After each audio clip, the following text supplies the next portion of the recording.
వాక్యాన్ని 28వ అధ్యాయము 20వ వచనాన్ని చదువుతూ ఉన్నాను. నమ్మకమైన వానికి దీవెనలు మెండుగా కలుగును. ఇది ఈరోజు నమ్మకమైన వానికి, అందరం చెప్తాం, నమ్మకమైన వానికి దీవెనలు మెండుగా కలుగును. దేవుని ఈ మాటని ఈరోజు నేను ధ్యానం చేయబోతున్నాను.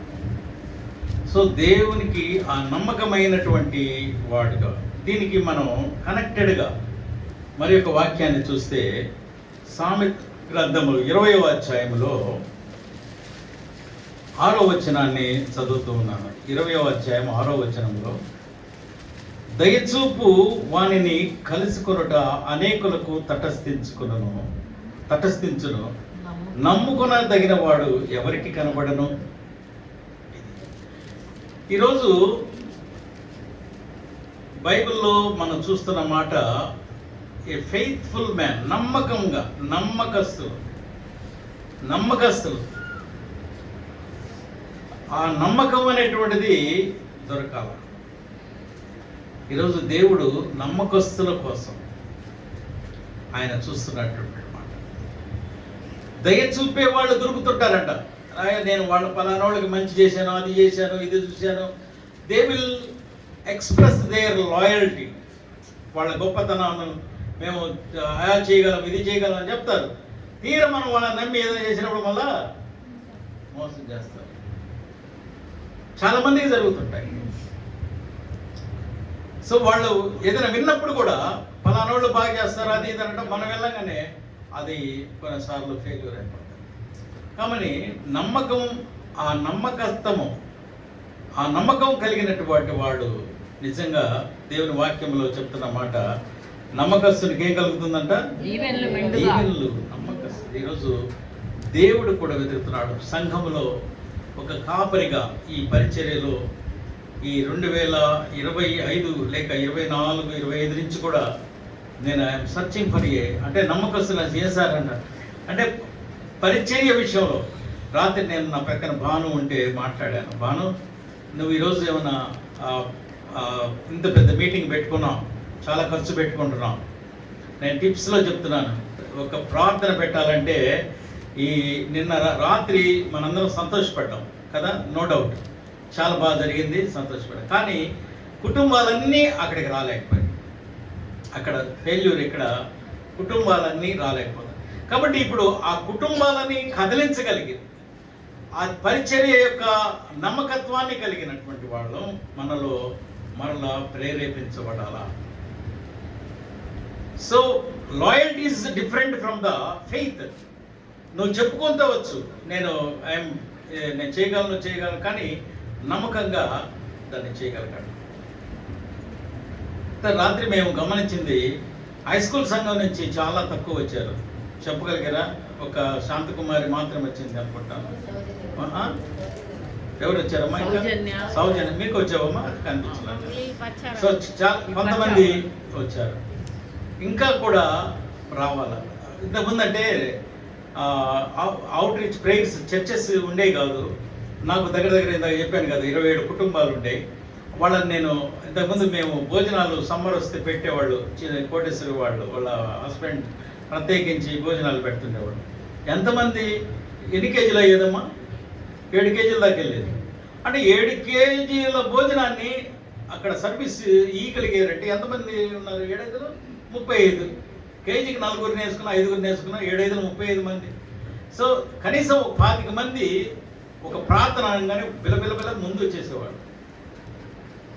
ఇప్పుడు సంఘంలో ఎక్కడ కొంచెం మన బ్రేక్ జరుగుతుందంటే, స్టాండర్డ్గా ఊర్లో ఉండేవాళ్ళే కాకుండా పారా చర్చెస్ని కొంచెం డెవలప్ చేసుకునేటువంటి పరిస్థితి ఈరోజు దేవుని పరిచర్య కొరకైనటువంటి ఆ నమ్మకత్వము కలిగినటువంటి నాయకత్వంలో చాలా అవసరత ఉంది. నేను మీ ఉద్యోగాలు చేసుకోమని చెప్తున్నాను, మీ పరిపాటలు చేసుకోండి.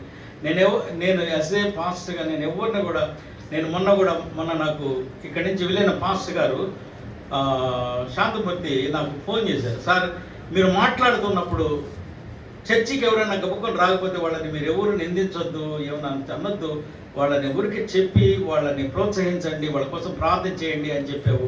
నాకు చాలా బాగా నచ్చింది సార్ అన్నమాట. కాబట్టి మనం ఏంటంటే మనం వచ్చాం కాబట్టి ఇంకొకరిని తక్కువగా చూడకుండా వాళ్ళని సాధ్యమైతే ప్రోత్సహించేటువంటి వాళ్ళంగా వాళ్ళ ప్రాబ్లం ఏంటో తెలుసుకుని వాళ్ళ కోసంగా కౌన్సిల్ చేయగలుగుతూ లేక ఆ సమస్యలో మనం కూడా వారికి సహాయపడేటువంటి వాళ్ళంగా ఉండేదానికి ప్రయత్నం చేద్దాం. చాలామంది ఈ మధ్యకాలంలో కొంతమంది మరుగైపోతున్నారు. అంటే నేను అందుకని ఈ మధ్య వాళ్ళని ఎంకరేజ్ చేస్తూ మాట్లాడుతున్నా. ఏదో చిన్న పొరపాటు ఏదో ఒకటి జరిగినప్పుడు దేవుడికి దూరం అయిపోవడం అనేటువంటిది అబ్సల్యూట్ రాంగ్. దేవుడు అందుకనే అక్కడ నిబంధనకు దూరమైన వాళ్ళు ఉన్నారు, కానీ అక్కడ నిబంధనకు దూరం అవడంలో రక్తం కొంచెం దూరం ఉంది, ఇక్కడ రక్తం మనలో ఉంది. కాబట్టి నిబంధనకు దూరం అవ్వాల్సిన పని లేదు. ఆయన నిబంధనలో మనం శుద్ధిపరిచున్నాడు. ఆ పరిశుద్ధత మన మీద ఉంది. ఇదిగో దాన్ని కాపాడుకోవడానికి ప్రయత్నం చేయండి అని చెప్తున్నాను. కాబట్టి ఎప్పుడు కూడా మనల్ని మీరు తక్కువ చేసుకోవద్దు. ఎందుకంటే నిన్ను నన్ను లేక మనల్ని రక్షించినటువంటి ఆయన ఇదిగో ఆ పాత నిబంధన కాకుండా మన మీద ఒక క్రొత్త నిబంధనని రౌండ్ చేస్తున్నాడు. అందుకు నేను బలలోకి మమ్మల్ని తీసుకొచ్చాను. కాబట్టి దేవుడు తన పరిచర్యలో నమ్మకమైన వాళ్ళ కోసంగా, తన కోసం నమ్మకమైన కోసంగా దేవుడు ఆయన వెతుకుతున్న వాడుగా. కాబట్టి ఆ నమ్మకత్వం, ఫెయిత్ఫుల్ టు గాడ్, దేవునికి నమ్మకత్వం కలిగినటువంటి వాడు.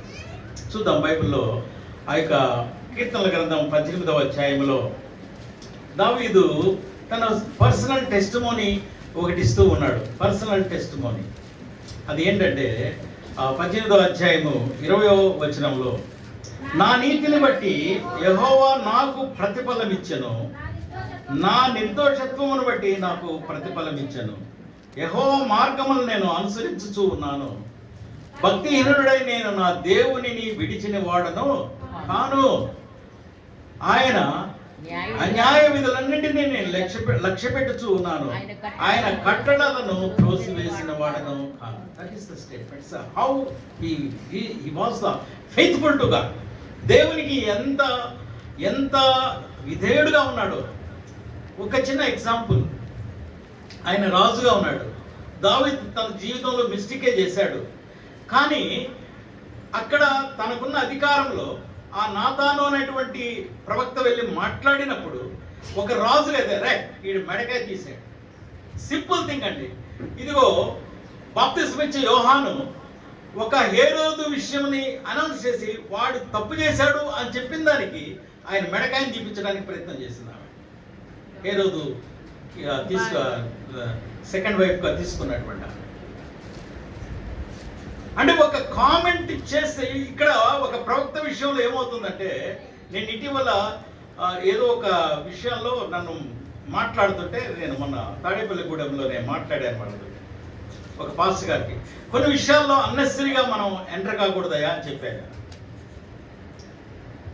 అంటే అన్ని రోజులు కరెక్ట్గా అందరూ రిసీవ్ చేసుకుంటారని కాదు, కానీ బైబిల్లో దావీదు యొక్క దగ్గర చాలా ఫెయిత్ఫుల్గా దేవునికి భయపడ్డవాడని ఎట్లా తెలుస్తుందంటే, నాతాను వచ్చి ఆయనకి చెప్పినప్పుడు వెంటనే సరెండర్ అయిపోతాడు. తన తప్పిదాన్ని గ్రహిస్తాడు. ఈరోజు అయ్యా ఇది పొరపాటు అంటే మనం రివర్స్ అవుతాం, కామెంట్ చేస్తాం, సీరియస్ అయిపోతాం, లేకపోతే మన చెప్పిన వాళ్ళ గురించి 5-6 సార్లు వేరుగా మాట్లాడేస్తారు. కాబట్టి ఒకవేళ అంత స్థాయి ఎవరికి ఉండకపోవచ్చు, కానీ చెప్పగలిగే పరిస్థితుల్లో లేరు ఇప్పుడు మనం. కానీ నేను ఒక్కడే మాట జ్ఞాపకం చేస్తున్నాను. దావీదు ఎంత కాన్ఫిడెంట్గా చెప్తున్నాడంటే, నేను ఆయన కట్టడలను నేను విడిచి తోసివేయలేదు, ఆయన మార్గములన్నిటిని బట్టి నేను, ఆయన చెప్తున్న మాట, ఎదుగో యెహోవా నా నిర్దోషములను బట్టి నాకు ప్రతిఫలం ఇచ్చును, యెహోవా మార్గములను నేను అనుసరించుచూ ఉన్నాను. ఈరోజు ఆయన మార్గాలని మనం అనుసరించాలి. అందుకని ఆయన చెప్తాడు, యెహోవా యందు భయభక్తులు కలిగి ఆయన త్రోవల్లో నడుచువాడు ధన్యుడు, అయితే వాడు తన చేతుల కష్టార్జితాన్ని walk in the ways of the God. దేవుని యొక్క మార్గాలలో ఫెయిత్ఫుల్ టు గాడ్, దేవునికి నమ్మకస్తులుగా మనలో మనం సిద్ధపరచుకోవడం. వ్యక్తిగతంగా దేవుని మాటలు నమ్ముతూ ఉన్నప్పుడు సంఘ సహవాసంలో దేవుని సహవాసంలో ఎదుగుతున్నటువంటి వాళ్ళగా ఇదిగో దావీదు యొక్క స్టేట్మెంట్ని బట్టి జ్ఞాపకం చేద్దాం. డిఎల్ మూడీ గారు అనేటువంటి ఆయన దేవుని యొక్క భక్తుడు. ఆయన డిఎల్ మూడీ గారు ఆయన ఆ యొక్క ఆయన పనిచేస్తూ ఉన్న కాలం, ఆయన ఉన్న దేశంలో లండన్ ప్రాంతంలో దాన్ని ఏమంటారు, బ్రిటిష్ యూరోప్ కంట్రీస్లో ఆయన సేవ చేస్తూ ఉంటే ఆయన పరిచర్య దెబ్బకి బార్ షాపులన్నీ బంద్ అయినాయి. అంటే బార్ షాపులు, బ్రాందీ షాపులు లోకి వెళ్ళే మనుషులు లేకుండా పోయారు ఆ ఊర్లో. అంటే ఎంతమంది మారారు, ఎంతమంది పరిచర్య చేశారు, ఎట్లా పరిచర్య చేశాడు ఆయన. అది రియల్ అండి. ఇది ఈ శతాబ్దంలో జరిగినటువంటి విషయం. ఈ శతాబ్దంలో, ఈ 100 సంవత్సరాల్లో జరిగినటువంటి ఒక విషయం, గొప్ప విషయం ఏంటంటే ఆయన పరిచర్య చేస్తున్నటువంటి ప్రాంతంలో ఎలాంటి ఒక అవాంఛనీయమైనటువంటిది లేకుండా పోయింది. అందుకని ఆయన నేను దేవుని ఖైదీనైనటువంటి వాడిని. I was the prisoner of the God. నేను ఖైదీని. కాబట్టి ఈరోజు అందుకనే ఆయన కూడా రాస్తాడు, పౌలు, ఖైదీనైన నేను, క్రీస్తుకి దాసుడను, ఖైదీనైన నేను అని రాస్తాడు. అంటే ఒక ఖైదీ అనేటువంటి వాడు ఆయన ఏ సరౌండింగ్స్లో, ఎలాంటి కట్టడిలో ఉంటాడు చెప్పండి. ఖచ్చితంగా బౌండరీ ఉంటుంది, పర్యవేక్షణ ఉంటుంది, వాక్యం అనేటువంటి పర్యవేక్షణ ఉంటుంది. ఇదిగో నమ్మకము, దేవుని నమ్మకాన్ని కలిగినటువంటి ఒక బౌండరీ ఉంటాడు, అందులోనే ఉంటాడు వాడు. అందుకనే ఈరోజు దేవుని కొరకైన నమ్మకస్తులుగా మనం ఉండడం. దావీదు చెప్తున్న మాట, ఇదిగో నా మార్గములన్నిటిలో నేను దేవునికి ఇదిగో విధేయుడుగా ఉన్నాను, అన్నిటిలో దాన నిర్దోషత్వాన్ని బట్టి ఆయన నాకు ప్రతిఫలాన్ని ఇచ్చినటువంటి. ఇందుకు అబ్రహాముతో చెప్తున్నాం, అబ్రహమా ఇదిగో నేను నిన్ను ఖచ్చితంగా అభివృద్ధి చేస్తాను కదా. నిన్ను ఇప్పుడు దాకా పిలిచిందే కదా, నిన్నటి దాకా ఎల్లమ్మ అని పిలిచారు, ఈరోజు కనకమ్మ అని పిలుస్తా. మారిపోయింది. అంటే చేంజింగ్ వచ్చేస్తాము, దేవుడే మారుస్తున్నాడు. అది మనకున్నటువంటి ఆ పాత్ర. అందుకని పాత్ర నిబంధనలో నీకు ఇంతకు ముందు పేరు కాదు, నీకు నా కొత్త పేరుని నీకు ఇస్తాను. That is the change. క్రీస్తునాథు ప్రియమైన వాళ్ళ కనుక ఫెయిత్ఫుల్ టు గాడ్, దేవునికి నమ్మకస్తులుగా ఉన్నాం. చాలా షార్ట్గా నేను జ్ఞాపకం చేస్తున్నాను. రెండవది ఫెయిత్ఫుల్ ఇన్ వర్క్స్, దేవుని యొక్క పనులలో మనం నమ్మకంగా ఉన్నాం. నువ్వు ఏ పరిస్థితుల్లో ఎక్కడున్నావో, ఏ పరిస్థితుల్లో, ఉద్యోగం చేసే దగ్గర కానీ, నువ్వు పని చేసే దగ్గర కానీ, నువ్వు పొలంలో కానీ, నీ యొక్క బిజినెస్లో కానీ, అన్ని విషయాల్లో. బిజినెస్ అంటే లావాదేవీలు ఉంటాయి, కానీ మోసం చేసే పరిస్థితి కాదు. నిన్ను నమ్మినటువంటి వాడిని మోసం చేయమని కాదు. నీ వ్యాపారంలో నువ్వు 10 రూపాయలకి తెచ్చుకుంటున్నావు, దాన్ని 12 రూపాయలకి అమ్మడం కరెక్టే. దాన్ని 10 రూపాయలు దాన్ని 30 రూపాయలకి అమ్మడం తప్పు అవుతుంది. లేక నువ్వు తెచ్చుకున్న పరిస్థితులు, నీ లాభాన్ని, నీ యొక్క మెయింటెనెన్స్ని బట్టి దాన్ని తీసుకో. పనిలో నమ్మకత్వాన్ని, ద ఫెయిత్ ఇన్ ద ఇంగ్లీష్లో ఫస్ట్ దీన్ని చెప్తూ ఉన్నాను. ఫెయిత్ఫుల్ టు గాడ్ ఫస్ట్ది. రెండవది ఫెయిత్ఫుల్ ఇన్ వర్క్స్, పనులలో నమ్మకాన్ని కలిగి ఉండాలి. ఉదాహరణకి ఎవరు ఇలాంటి పనుల్లో నమ్మకం కలిగిన వ్యక్తి బైబిల్లో మనం చూస్తే యోసేపు తన పని అంతటిలో నమ్మకంగా ఉన్నాడు. ఆ పొతిఫెర ఇచ్చినటువంటి, లేక మనం బైబిల్లో చూసినట్లయితే ఆ 37వ ఆదికాండము అధ్యాయంలో ఆ బైబిల్ దేవుని వాక్యము, దేవుని గ్రంథము. రాత్రి మనం నోవహు కాలం వరకు లేదు, లేక అబ్రహాం కాలంలో కూడా, ఆ యొక్క యోసేపు కాలంలో కూడా ధర్మశాస్త్రం లేదు. ధర్మశాస్త్రం వచ్చింది ఎప్పుడు? మోషే కాలంలో వచ్చింది. కాబట్టి వీళ్ళు ఏ విషయంలో, రాత్రి పాస్టర్ గారు చెప్తూ ఉంటే, కనీసం ఒక పాస్టర్ లేడు, బోధించేవాడు లేడు, లేక ధర్మశాస్త్రం లేదు, వాక్యం లేదు, ఏమి లేదు. మనం తెల్లవారు లేచిందంటే వాక్యం వింటున్నాం కదా. ఈ దినాలు వింటున్నాం, అందరూ పోస్టులు చేసుకున్నాం, టకా పెట్టుకుంటున్నాం. దాంట్లో మళ్ళీ ఇంకోటి వాట్సాప్ దాంట్లో పెడుతుంటారు, దాన్ని image, status is okay, but what about your works? పని ఏంటి? మన పని ఎలా ఉంది?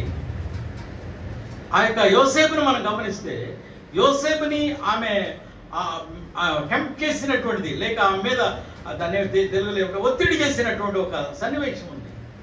కానీ ఆయన అంటాడు 37వ అధ్యాయంలో 5వ వచనంలో, దానికన్నా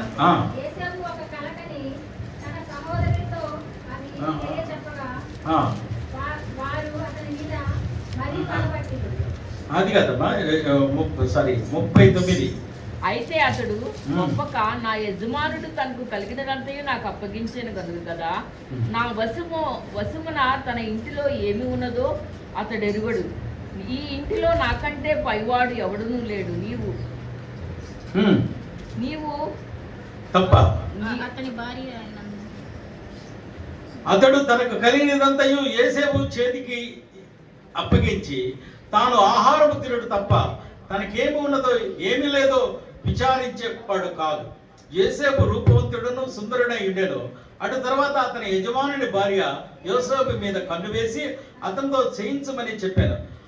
అయితే అతడు ఒప్పక, నా యజమానుడు తనకు కలిగినదంతయు నా చేతికి అప్పగించను కదా, నా వశము తన ఇంటిలో ఏమి ఉన్నదో అతడు ఎరుగడు. ఈ ఇంటిలో నాకంటే పైవాడు ఎవడనూ లేడు. నీవు అతని భార్యవైనందున నిన్ను తప్ప మరి దేనిని నాకు అప్పగింపక ఉండలేదు. కాబట్టి ఇక్కడ బాగా అర్థం చేసుకోండి, నేను ఇట్లు ఇంత ఘోర దుష్కార్యము చేసి దేవునికి విరోధముగా పాపము కట్టుకుందునని తన యజమాని భార్యతో నేను. ఒక మాట, దేవుడు గ్రంథము లేదు, వాక్యం చేతిలో లేదు, బోధించే పెద్ద మనుషులు లేరు, లేకపోతే ఇంకొకటి లేదు, వాట్సాప్ గ్రూపుల్లో లేడు, దేంట్లో లేడు. యేసేపు, కానీ యేసేపు చెప్తున్న మాట ఏంటంటే, ఇంత దుష్కార్యము చేసి దేవుని చేతిలో దేవునికి నేను విరోధంగా దేవునికి విరోధముగా నేను పాపం కట్టుకొందునని. సో ఇక్కడ మనం గ్రహించాల్సిన మాట, యోసేపు జీవితంలో మనం చేస్తుందంటే వర్క్స్, దేవుని ఆయన ఒక పనిలో ఫెయిత్ఫుల్గా ఉన్నాడు, పనిలో ఫెయిత్ఫుల్గా ఉన్నాడు. కాబట్టి రెండవది మనం చూసినట్లయితే యోసేపు తన పనిలో నమ్మకస్తుడిగా ఉన్నాడు. మూడవ విషయాన్ని జ్ఞాపకం చేస్తున్నాం, ఫెయిత్ఫుల్ ఇన్ గివింగ్. మనం దేవునికి ఇచ్చే విషయంలో ఫెయిత్ఫుల్ ఇన్ గివింగ్, నమ్మకస్తులుగా. ఈరోజు దేవుని వాక్యం, నువ్వు నమ్మకస్తుడుగా ఉంటే ఏంటంట మూల వాక్యం, దీవెనలు మెండుగా కలుగు. సో దేవునితో నువ్వు నమ్మకస్తులు కలిగి ఉండాలా, నీ పనిలో నువ్వు నమ్మకస్తుడుగా ఉండాలా. మూడవది దేవుని ఇచ్చే విషయంలో నమ్మకస్తులు కలిగి ఉండాలి. మార్క్స్ వార్త 14వ అధ్యాయంలో 8వ వచనాన్ని చూద్దాం. మార్కు 14.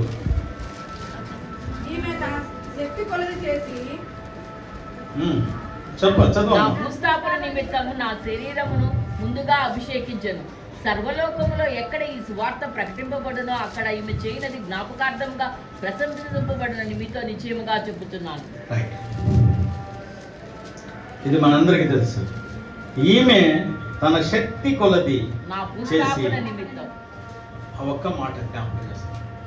ఇందాకేం చదువుకున్నా అంటే దేవునికి విరోధముగా ఆయన పాపం చేయలేదు. That's thing. నేను ఒక్క పదాన్ని మాట్లాడుతున్నాను, దేవునికి విరోధంగా నేను పాపం చేయలేనని యోసేపు మాట్లాడాడు. ఇక్కడే ఆమె గురించి ప్రభు చెప్తున్నమాట, ఆమె తన శక్తి కొలది దేవుని కొరకే ఉంటారు. ఈరోజు ఈ ఫెయిత్ఫుల్ గివింగ్ దేవునికి మనం ఇచ్చే విషయాలలో మనం ఎలా ఉంటుంది. నేను చాలా టాపిక్ చెప్పచ్చు దీని గురించి, అనే నాకు పెద్దగా కొన్ని విషయాలు ఆ ప్రభువుకి ఇచ్చే విషయంలో మనం ఎంతవరకు నమ్మకస్తులుగా ఉన్నాం, దేవునికి ఇచ్చే విషయంలో నమ్మకస్తులుగా ఎలా ఉన్నాం, మనం ప్రశ్నించుకుంటే తెలుస్తుంది. మనం అంటే ఆ విధవరాలు కానుకిచ్చింది, కానీ చాలా ప్రభు దాన్ని ఎక్కువగా ఆయన తెలియచేశాడు. ఆమెకున్నదంతా ఇచ్చింది. ఆమె సర్వస్వాన్ని ఏమంటాడు అక్కడ, తన జీవాన్ని ఇచ్చింది. ఆమె జీవాన్ని ఇచ్చింది. ఇక్కడ ఏమంటున్నాడు, ఆమె శక్తి. ఈరోజు మనం చూస్తాం 2 కొరింథీ 8వ అధ్యాయంలో మాసిదోనియా సంఘం ఉంది. వాళ్ళు కడుబీదలైనప్పటికీ దాతృత్వం చాలా. సో పరిచర్యని ప్రోత్సహించడానికి, ఇవంతా ఏంటంటే పరిచర్యని ప్రోత్సహించడానికి. మనం ఒక చిన్న ప్రోగ్రాం పెట్టుకుంటుంటేనే అదిరిపోతుంది పరిచర్యలో ఈ దినాల్లో. So focus to the ministry, ఆ పరిచర్యను ప్రోత్సహించే వాళ్ళంగా. Giving is the faithful giving. అది దేవునికి ఇష్టపడుతూ ఆయుత్తపడుతున్నటువంటి వారంగా ప్రిపేర్ అవుతూ ఉండాలి. నేను కొంతమంది మన సంఘంలో ఉన్నారు కొంతమంది, అది ఆ స్పిరిచువల్ ప్లానింగ్ ఉండాలి. కాబట్టి ఆ ఇచ్చే విషయంలో దేవునికి నమ్మకస్తులుగా ఉండాలి. మరొకసారి మనం దశంభాగం అని అంటాం. దాన్ని దశంభాగం అనేటువంటి దాన్ని రాయడమే కొన్నిసార్లు ధైర్యం ఉండాలి. ఎందుకంటే అది రాయడానికి ధైర్యం ఉండాలి. ఎందుకంటే మనకు వస్తున్నటువంటిది ఏంది, మనకు వచ్చేటువంటిది, దాని పేరు దశమ భాగం అన్నాం అంటే ఆ మాటలో చాలా మీనింగ్ ఉంది. నేను ఒకసారి కూడా మీకు చెప్పాను, ఆ దశమ భాగము అనేటువంటిది దేవుడికి ఇచ్చే విషయంలో, దశమ భాగం అనేటువంటిది నీ ఇంటిలో ఆ బ్లెస్సింగ్ ఎటువంటిదంటే, నీ పంట పొలాల్లో, ఆరోగ్య విషయాలలో, ఇవన్నిటిలో దేవుడు కాపాడుతాను అని వాగ్దానం మలాకీలో. అంటే దశమ భాగం ఇచ్చేటువంటి బ్లెస్సింగ్ వేరే, ఆఫరింగ్ అని ఇస్తుంటాం, కానుకిస్తాం. కానుక అనేటువంటిది నేను కీర్తిని, నీ యొక్క పర్సనాలిటీ కీర్తి, ఫలానా అంటే అందరికీ తెలిసే విధమైనటువంటి ఒక దీవెన ఇస్తాను అంటున్నాడు దేవుడు. ఆయన ఏమి దేనికి ఆయన మాట్లాడినటువంటి మాటలు ఉన్నాయి. ఆ టైత్ అనేటువంటిది ఒక బ్లెస్సింగ్. నీ బుడ్డిలోది, నీ ఇంటిలోని, ఇదిగో ఆకాశ వాక్యాలని నేను తృప్తిపరుస్తాను. Then what about offering? అంటే ఆఫరింగ్ అనేటువంటిది అబ్రహాం దగ్గర చూస్తాం. అదో ఆఫరింగ్ అనేది ఆయన అబ్రహాం ఇచ్చినటువంటి విధానంలో, అంటే ఎప్పుడు కూడా ఒక సీడ్ మనీ మనం వేస్తామంటే, సీడ్ మనీ అంటాం. దేవుడికి నువ్వు ఒకటి ఇస్తున్నావు అంటే దేవుడు మ్యాచింగ్ గ్రాంట్ ఇస్తాడు. బాగా గుర్తుపెట్టుకోండి.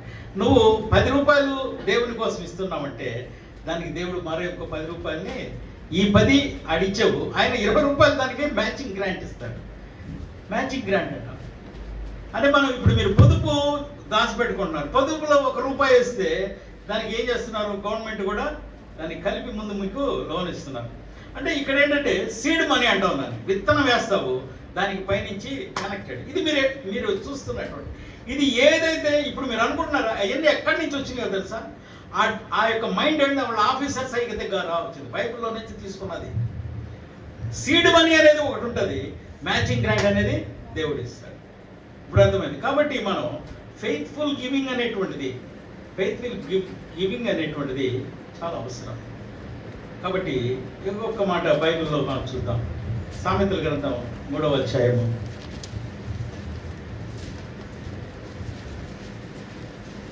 9వ వచనం. ప్రథమ ఫలమును నీ ఆస్తిలో భాగమునిచ్చి యెహోవాను గణపరచుము. అప్పుడు నీ కొట్లలో ధాన్యము సమృద్ధిగా నుండును, నీ గానుగుల నుండి క్రొత్త ద్రాక్షారసము పైకి పొరలి పారును. కాబట్టి ఓవర్ తృప్తి అంటే ఆ ఫెయిత్ఫుల్ గివింగ్. ఎప్పుడైతే నమ్మకమైనటువంటి వాడిగా ఆ దేవునికి ఇచ్చే విషయంలో దేవునికి నమ్మకంగా ఉండాలా, నీ పనుల్లో నమ్మకం ఉండాలా. మూడవది ఆయనకి ఇచ్చే విషయంలో మనం నమ్మకంగా ఉన్నప్పుడు దేవుడు పొరిలేటువంటి దీవెన. అదే అక్కడ ఓవర్ఫ్లో. అంటే ఏది ఎత్తుక్కోవాల్సిన పని ఉండదు. అది నీకు కావలసినటువంటి సప్లై అనేటువంటిది మనం చూస్తాం. క్రీస్తునందు ప్రియమైన వాళ్ళారా, 4వ ఎగ్జాంపుల్ని నేను జ్ఞాపకం. Faithful in ministry. పరిచర్యలో నమ్మకంగా ఉండాలి. పరిచర్యలో మనం నమ్మకం ఉండాలి. ఎఫెసీ సంఘంలో పరిచర్య చేసిన ఎపఫ్రా అనేటువంటి ఒక అతను ఉన్నాడు. ఎపఫ్రా అనే మాటకి అర్థము ఆకర్షణ. ఎపఫ్రా అనే మాటకి అర్థము ఆకర్షణ. సో ఎపఫ్రా అనేటువంటి ఆయన పరిచర్యని అపోస్తలుడైన పౌలు కొలస్సీ సంఘములో తెలియజేస్తున్న మాట. కొలస్సీ 1:7 వచనాన్ని చూద్దాం. ఎపఫ్రా అను మా ప్రియుడైన తోటి దాసుని వలన మీరు ఈ సంగతులు నేర్చుకొనిడి. అతడు మా విషయంలో నమ్మకమైన క్రీస్తు పరిచారకుడు. అతడు ఆత్మల యందు మీ ప్రేమను మాకు తెలిపినవాడు. అందుచేతనే ఆత్మల యందు మీ ప్రేమను మాకు తెలిపినవాడు. చాలమ్మా, ఒక్క మాట ఇది గ్రహించద్దాం. ఇది మనం నేర్చుకోవాల్సినటువంటి విషయం. ఎపఫ్రా అను మా ప్రియుడైన తోడి దాసుని వలన మీరు ఈ సంగతులు నేర్చుకుంటుంది. అతడు మా విషయములో నమ్మకమైన క్రీస్తు పరిచారకుడు. అతడు ఆత్మయందలి మీ ప్రేమను మాకు తెలియచేసినవాడు. కాబట్టి ఈరోజు సంఘములో నమ్మకమైనటువంటి పరిచారకులు అవసరం. ఎపఫ్రా ఒక ఆకర్షణ కలిగినటువంటి వ్యక్తి. బైబిల్లో మనం చూస్తాం ఆయన ఎవరంటే బర్నబా గురించి కూడా బైబిల్ ఏముంటుందంటే ఆయన హెచ్చరిక పుత్రుడు, అంటే ద మ్యాన్ ఆఫ్ ఎంకరేజ్మెంట్ అని ఉంటుంది ఇంగ్లీష్లో. అంటే ఈరోజు సంఘంలో ఒక కుటుంబం మనతో కలుస్తుందంటే వాళ్ళు దానివల్ల ఎంకరేజ్మెంట్ ఉండాలి, ప్రోత్సాహం ఉండాలి. క్రీస్తునందు ప్రియమైన వాళ్ళ ప్రభులో నేను ఈ దినాన్ని మీతో జ్ఞాపకం చేస్తున్న మాట ఎపఫ్రా గురించి ఆయన చెప్తున్న మాట, ఇదిగో నమ్మకమైనటువంటి పనివాడు, పరిచారకుడు, నమ్మకమైన పరిచారకుడు. మీ గురించి ఒక ఇన్ఫర్మేషన్ మా దగ్గరికి తీసుకొచ్చేటప్పుడు ఆయన ప్రేమ మాకు కనిపిస్తుంది. ఈరోజు సంఘంలో ఉన్న విశ్వాసులు, మనం కుటుంబాలు ఉన్నాం, ఒకరి గురించి ఒకరు ఒక నోటీస్ చేస్తున్నప్పుడు అందులో మీ ప్రేమ కనిపించాలి, కానీ మన ద్వేషం కనిపిస్తాం, ద్వేషాలు కనిపించకూడదు. ఇప్పుడు ఆయన చెప్తున్నాడు, ఇదిగో మీ గురించినటువంటి ఇన్ఫర్మేషన్ మాకు తీసుకొస్తాడు, కానీ ఆయన ప్రేమ నేను చూస్తున్నాను. అయ్యో పలాని కుటుంబం పలాగా ఉందన్న, వాళ్ళ కోసం మనం ప్రార్థన చేయాలి, వాళ్ళకి అట్టే జరగాల అనేది కాదు, అర్థమైంది అక్కడ, వాళ్ళకి అట్టే జరగాలే అనేది కాదు. సో ఆ ప్రేమని మనకు కనపరుస్తున్నటువంటి ఒక నమ్మకమైన పరిచారకుడుగా ఎపఫ్రా మనకు కనిపిస్తున్నాడు. ఇంకొక ఎగ్జాంపుల్ కొలస్సీ పత్రిక 4వ అధ్యాయంలో 12వ వచనంలో చూద్దాం. మీలో ఒకడు క్రీస్తు యేసు దాసుడైన ఎపఫ్రా మీకు మీలో ఒకడును క్రీస్తు యేసు దాసుడైన ఎపఫ్రా మీకు వందనములు చెప్పుచున్నాడు. సంపూర్ణులను ప్రతి విషయంలో దేవుని చిత్తమును గురించి సంపూర్ణ నిశ్చయిత గలవారై నిలవకేడుగా ఉండవాలని ఎప్పుడూ మీ కొరకు ప్రార్థనలో ఏం చేస్తున్నాడంట? ప్రార్థనలో పోరాటం. ఏంటి పోరాటం? ప్రార్థనలో పోరాటం అంటే వాళ్ళకి అది జరిగేంత వరకు, ఆ కుటుంబానికి మేలు జరిగేంత వరకు ఇతను ప్రార్థన చేస్తాం. మనం ప్రార్థన చేస్తే గురువారం ప్రార్థన చేయాలా, మనం సంఘం కోసం, బాగలేని వాళ్ళ కోసం అనేది అనౌన్స్మెంట్ చేసుకుంటున్నాం, కానీ అక్కడికి వచ్చేసరికి చాలా తక్కువ వచ్చేస్తున్నాం. అయ్యో నేను వెళ్ళాలండి, నేను మా సంఘంలో ఒక్కరి కోసం పాస్టర్ గారు లేకపోతే పాస్టర్ గారు లేకపోతే సంఘ విశ్వాసాలు ఎవరు పేరు చెప్తారో వాళ్ళ కోసం నేను ప్రార్థన చేశాను, పోరాటం చేయాలి. చూడండి, మీలో ఒకడును క్రీస్తు యేసు దాసుడును అయినటువంటి ఎపఫ్రా మీకు వందనాలు చెప్తున్నాడు. అతను గురించి ఒక చిన్న సాక్ష్యం ఏంటంటే, మీ యొక్క విషయాలలో అతను ప్రార్థనలో పోరాటాన్ని చేస్తాడు. ఈరోజు నేర్చుకుందాం. ఈరోజు మనమంతా ఒక కుటుంబంగా ఉన్నాం. ఈ కుటుంబంలో ఒకరి గురించి ఒకరి ఇన్ఫర్మేషన్ ఇచ్చేటప్పుడు ఈరోజు బాగా ఎపఫ్రాని గురించి ఒక చిన్న మాట, అతను నాకు ఆయన ప్రేమ కనిపిస్తాడు. ఒక ఇన్ఫర్మేషన్ నాకు ఇస్తున్నాడంటే ఆయన ప్రేమని నేను చూస్తున్నాను. What's the love inside the ఎపఫ్రాలో ఉన్నటువంటి ప్రేమను చూస్తున్నాను. ఒక సంఘము, ఒక ఇంటి విషయాన్ని నాకు మాట్లాడుతున్నాడు.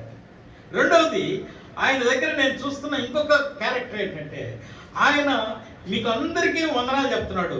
మీ విషయాల్లో ఏదైనా సమస్య ఉన్నప్పుడు ఆయన ప్రార్థనలో పోరాటం చేస్తాడు. 2 things ఈరోజు సంఘంలో మనం నేర్చుకుందాం. ఏ ఫెయిత్ఫుల్ వర్కర్స్, దేవునిలో నమ్మకమైన వాడు మెండుగా దీవెనలు. ఇది ఈరోజు స్టేట్మెంట్. నమ్మకంగా ఉన్నామా? దేవునికి నమ్మకంగా ఉందాం. మన పని చేసే దగ్గర మన నమ్మకం ఉందాం. మూడవది, మన దేవునికి ఇచ్చే విషయంలో నమ్మకంగా ఉందాం. మూడవది పరిచర్యలో. నాలుగవది, నమ్మకంగా ఆయన పరిచర్యలో ఉందాం. ఎప్పుడైతే మనం నమ్మకంగా ఉంటామో మెండైన దీవెనలు దేవుడు నీకు, నాకు, మన కుటుంబాల్లో ఆయన కృప ద్వారా అనుగ్రహించగలడని ఈ దినంలో జ్ఞాపకం చేస్తూ మాటలు ముగిస్తున్నాం. ప్రార్థన చేసుకున్నాం.